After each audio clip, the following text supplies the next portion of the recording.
Delighted to win the first of the qualifiers this week with Starlight CK. She's a grey mare by J Star out of Una by Numero Uno. We bought her as a foal from Dermot Gormanley over in Sligo in the west with the intention of breaking her and jumping her on and keeping her to breed in the long run. The dam jumped 140 over in Holland. She's half brother and sister to a couple of other 140 and 135 horses and 145 horses.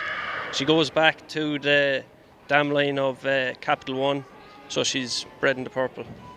Well, we saw her as a foal and we just liked the type of her, and Seamus is more into the pedigree than I am, but we liked the type, and we said we'd buy her with the aim of turning her into a brood mare at the end.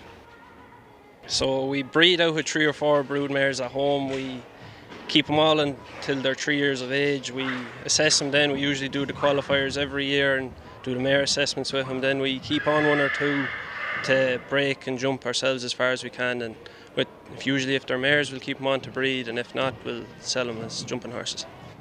We were in Dublin 2 years ago with a Vivant filly that we're actually breeding out of also, so we're expecting a foal out of her by Special the Muse in August. Most of the horses we breed we jump on ourselves as far as we can. Dad had a couple of good horses last year. Tankerstown Wilco was one of them. We've actually sold him to Ted Donoghue. He's jumping in the international classes in Mullingar this year and he's qualified for Dublin. We have a nice 4-year-old out with that mare too. So we're kind of hobby breeders and producers, I suppose. It's not our full-time profession.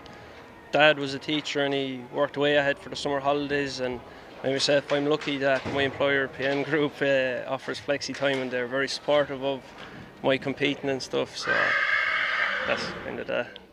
Originally I was more into the riding and to the jumping, and Seamus is more, I suppose, geared towards the breeding, and he has done the young breeders that initiative, and also he follows all the pedigrees, the European pedigrees, and obviously following the different lines, and he usually selects the stallions for the mares, so trying to match both pedigrees, also I suppose conformation and jump, and trying to match the temperaments and that sort of thing.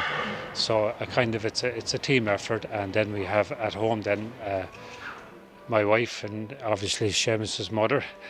She's big into it as well, and we kind of between us all we work at the horses.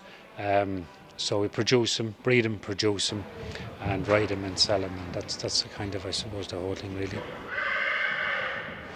We'll give her a bit of a break now, and then we'll get her back in and get her ready for Dublin. That's the plan for her, and then after Dublin we'll break her, and then we'll start to ride her a bit, give her a bit of light work, and then we'll let her off for the winter and bring her back in early in the season, and we'll work her then as a 4-year-old under the saddle.